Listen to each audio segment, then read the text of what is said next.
Hello students, this is class 10th NCERT chapter first real numbers exercise 1.1 introduction part. इस chapter के introduction की शुरुआत होती है यूक्लिड्स डिवीजन लेमा से, तो हम वहीं से स्टार्ट करेंगे। हमारा चैप्टर स्टार्ट होता है Euclid's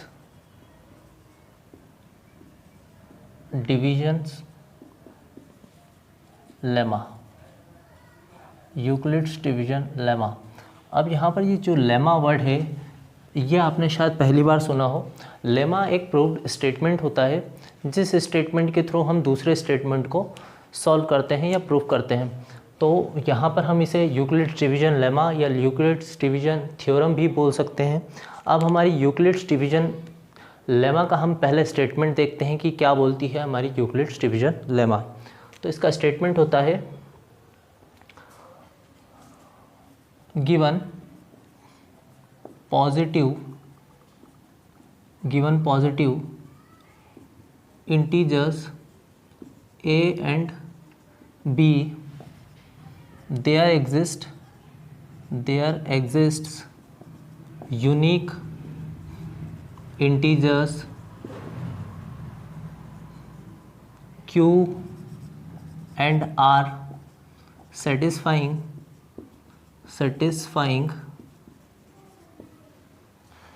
a equal to B Q plus R. तो ये होती है हमारी Euclid's division lemma. Euclid's division lemma बोलती है कि अगर आपको कोई दो पॉजिटिव इंटीजर्स दे रखे हैं जिन्हें हम a और b बोल सकते हैं, तो हमारे पास दो पॉजिटिव इंटीजर्स दिए हैं a और b। तो अगर आपके पास दो पॉजिटिव इंटीजर्स हैं तो हमेशा आपको यूनिक इंटीजर्स q और r मिलेंगे कि ये जो कंडीशन है ये सेटिस्फाई हो जाए, a equal to B Q plus R की कंडीशन सेटिस्फाई हो जाए। ये इसके स्टेटमेंट से काफ़ी डरावनी लगती है, समझ में भी नहीं आती है। तो इसके लिए हम एक एग्जांपल लेते हैं कि हमारे पास दो पॉजिटिव इंटीजर्स हैं, एक तो है 14 और एक है 3। अब जब हम 3 से 14 को डिवाइड करेंगे तो ये 4 टाइम्स में जाएगा और यहाँ मिलेगा हमें 12 और यहाँ बचेगा 2। ये हमारा कहलाता है डिवाइज़र जिससे हमने डिवाइड किया है, और जिसे हमने डिवाइड किया है ये कहलाता है हमारा डिविडेंड, और ये कहलाता है कोशेंट, और ये रहेगा रिमाइंडर।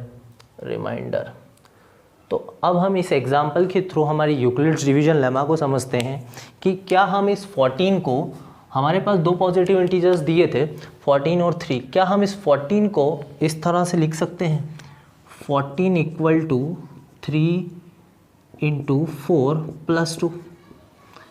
भाई 3 4 12, 12 प्लस 2 मतलब 14 आ जाएगा। मतलब हाँ बिल्कुल हम इस 14 को 3 इंटू 4 प्लस 2 लिख सकते हैं।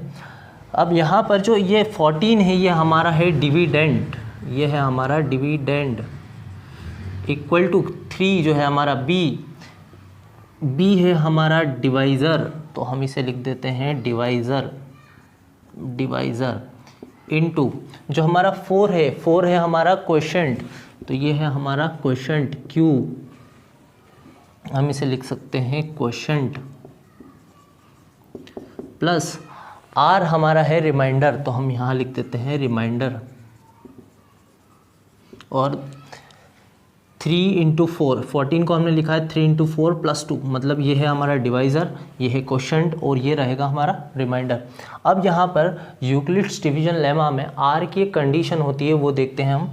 हमारा जो R है वो हमेशा 0 के बराबर या 0 से बड़ा होगा और हमेशा B से छोटा होगा।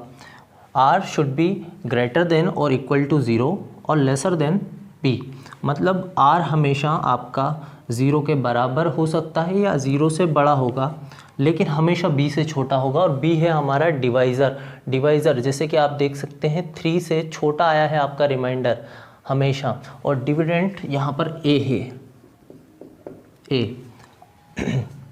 अब हम यूक्लिड्स डिवीजन लेमा क्यों डिस्कस कर रहे हैं इस चैप्टर में। यूक्लिड्स डिवीजन लेमा पे बेस्ड होती है हमारी Euclid's division algorithm. Euclid's division algorithm में कुछ स्टेप्स होती हैं, उन स्टेप्स को लगा करके हम दो पॉजिटिव इंटीजर्स का HCF निकाल सकते हैं, हाईएस्ट कॉमन फैक्टर निकाल सकते हैं। तो हम यूक्लिड्स डिवीजन एल्गोरिदम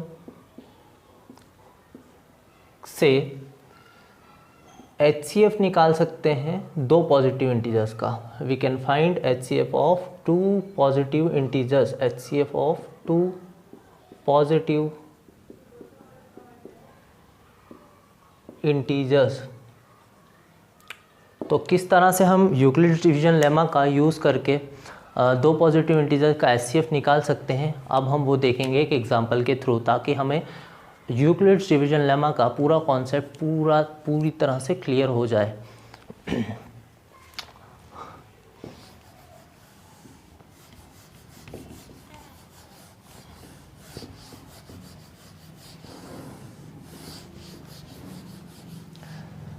मान लीजिए हमें क्वेश्चन दिया है, use Euclid's division algorithm to find HCF of highest common factor of 120 and 36। तो हमें 120 और 36 का हाईएस्ट कॉमन फैक्टर निकालना है by using Euclid's division algorithm. तो हमें करना क्या होता है, यूक्लिड्स डिवीजन एल्गोरिदम में हमें देखना होगा कि इन दोनों में से बड़ा नंबर कौन सा है। तो हम जैसा कि देख सकते हैं यहाँ पर बड़ा नंबर है 120, तो 120 को हम बना लेते हैं डिविडेंड हमने बना लिया 120 को। अब हम इसे छोटे नंबर से हमेशा डिवाइड करते हैं। छोटा नंबर है हमारे पास 36 से हम इसे डिवाइड करेंगे, तो 36 में ये आता है हमारा 36 इंटू हम 3 करेंगे तो ये हो जाएगा 3 6 18, 3 3 9 और एक 10, ये आएगा 108 आया है 3 टाइम्स में, और रिमाइंडर बचा है हमारे पास 12। आपको पहली स्टेप कंप्लीट करने के बाद चेक करना होता है कि क्या आपका रिमाइंडर 0 आ चुका है। तो हम देख रहे हैं यहाँ पर रिमाइंडर 0 नहीं आया है। अगर रिमाइंडर 0 आ जाता है तो वहीं आपको रुक जाना है, लेकिन यहाँ पर रिमाइंडर 0 नहीं आया है, मतलब हमें आगे स्टेप्स को बढ़ाना पड़ेगा। अब आपको करना क्या है कि आपको जो आपका डिवाइज़र था, इस डिवाइज़र को डिविडेंड बना देना है। हर बार ऐसे ही करना है, हर क्वेश्चन में आपको इसी तरह से करना है जब तक आपका रिमाइंडर 0 ना आ जाए। तो हम इस डिवाइज़र को डिविडेंड बना देते हैं, हमने 36 लिख दिया डिवाइड के अंदर। अब ये होता है 12 3 36। अब हमारे पास जो रिमाइंडर बचेगा, यहाँ से रिमाइंडर आ चुका है 0। तो अब हमारी जो प्रोसेस है ये रुक जाएगी यहीं पर, और जब हमारा रिमाइंडर 0 आ जाता है तो हमें चेक करना होता है कि इस टाइम पर हमारा जो डिवाइज़र है वो क्या है। हमारा डिवाइज़र है 12, और यही 12 हमारा HCF होगा 120 और 36 का। मैं फिर से रिपीट करता हूँ, जब आपका रिमाइंडर 0 आ जाता है तब आपको रुक जाना है और चेक करना है कि डिवाइज़र क्या है। डिवाइज़र है 12, वही रहेगा 120 और 36 का HCF। तो हमने HCF निकाल दिया है, HCF निकला है हमारा 36। लेकिन क्या इतना सा करने के एग्ज़ाम में आपको मार्क्स दिए जाएंगे? तो बिल्कुल नहीं। हमें इस क्वेश्चन को यूक्लिड्स डिवीजन एल्गोरिदम का यूज़ करके जमाना होगा स्टेप बाय स्टेप, इसीलिए हमने इसे यूक्लिड्स डिवीजन एल्गोरिदम बोला है। तो अब हम देखते हैं कि इसे कैसे जमाना है। तो हम लिखेंगे बाय यूक्लिड्स डिवीजन एल्गोरिदम, जो कि होती है हमारी A = BQ + R। अब हमारे पास जो A है, यहाँ पर A रहेगा 120, B रहेगा हमारा 36, Q रहेगा हमारे पास 3, और R पहली स्टेप के लिए है 12। तो यहाँ पर हम A ले लेते हैं 120 = B की जो वैल्यू है 36 है, इंटू Q है हमारे पास 3 प्लस R है हमारे पास 12। तो हम यहाँ लिख देते हैं 12, और हम देख सकते हैं कि यहाँ पर हमारा जो R है वो 0 नहीं आया है, मतलब R की वैल्यू 0 नहीं है, मतलब हमें आगे स्टेप्स बढ़ानी पड़ेगी। हम लिखते हैं since remainder is not equal to 0, again हम लगाएंगे यूक्लिड्स डिवीजन एल्गोरिदम, लेकिन सेकंड स्टेप में। इस वाली स्टेप में अब हमारा a होगा 36 हमारा यहाँ पर। अब ये r नहीं रहेगा हमारा, इसे हटा देते हैं हम। अब हमारा a रहेगा 36, q रहेगा 3, b रहेगा 12 और r हो चुका है 0। तो यहाँ पर हमारे पास 36 है a,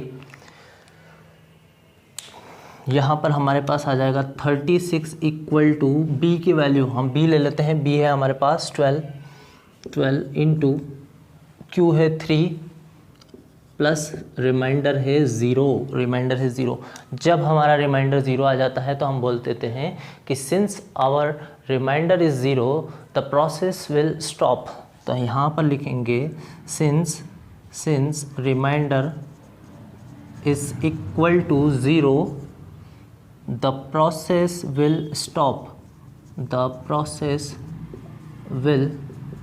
stop। और जब प्रोसेस आप स्टॉप कर देंगे रिमाइंडर 0 आने पर, फिर आपको चेक करना है कि डिवाइज़र क्या है। Here divisor is 12, so HCF of 120 and 36 will be 12। तो हमने हाईएस्ट कॉमन फैक्टर निकाल दिया है 120 और 36 का, जो कि निकला है 12 बाय यूक्लिड्स डिवीजन एल्गोरिदम। तो इस तरह से आप यूक्लिड्स डिवीजन एल्गोरिदम का यूज़ करके किसी भी दो पॉजिटिव इंटीजर्स का HCF या हाईएस्ट कॉमन फैक्टर निकाल सकते हैं। अब हम हमारे इंट्रोडक्शन के सेकंड टॉपिक पे चलते हैं, जो कि है सेकंड टॉपिक है हमारा इसमें general form of even integer and general form of odd integer. तो पहले हम लेते हैं general form of even integer. General form of even integer का जनरल फॉर्म होता है 2m, या आप इसे 2k भी लिख सकते हैं। यहाँ पर m और k जो हैं इंटीजर हैं। इंटीजर वो नंबर्स होते हैं या वो वैल्यूज़ होती हैं जो नंबर लाइन पे लाई करती हैं। हम यहाँ पर m की जगह पर यदि 1 रखें तो हमें मिलेगा 2 1 ज़ा 2। अगर हम 2 रख दें यहाँ पर तो 2 इंटू 2 मतलब 4 हो जाएगा। अगर यहाँ पर हम माइनस की यदि कोई वैल्यू रख दें, जैसे -5 रख दें, तो 2 इंटू -5 ये हो जाएगा -10। ये हैं हमारे इवन इंटीजर्स। तो हमारा जो जनरल फॉर्म होता है इवन इंटीजर्स का वो होता है 2m, या फिर हम उसे 2k भी बोल सकते हैं। तो ये होता है हमारा जनरल फॉर्म, जो कि आपको याद रखना है। इस पे हम कुछ क्वेश्चंस सॉल्व करेंगे नेक्स्ट एक्सरसाइज में। तो हमारा जनरल फॉर्म है 2m या 2k। Next general form of odd integer ले लेते हैं हम।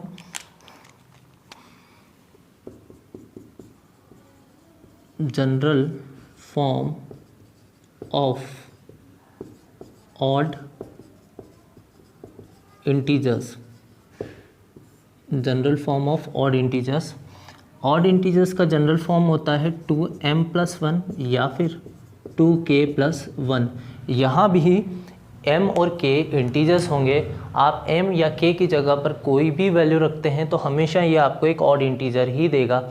मान लीजिए हम यहाँ पर 6 रख दें तो ये हो जाएगा 2 इंटू 6 + 1, मतलब ये हो जाएगा 12 और एक 13। तो 13 हमारा एक ऑड इंटीजर है। यदि हम एक माइनस की वैल्यू रख दें m की प्लेस पर, यदि हम रख दें यहाँ पर -3, तो ये हो जाएगा हमारा -6 + 1 मतलब -5। ये भी हमारा एक ऑड इंटीजर रहेगा। तो हमें याद रखना है जनरल फॉर्म हमारा होता है ऑड इंटीजर का 2m+1 या 2k+1। ध्यान रखिएगा। इसके थ्रू हम एक्सरसाइज 1.1 के क्वेश्चन सॉल्व करेंगे। Thank you so much.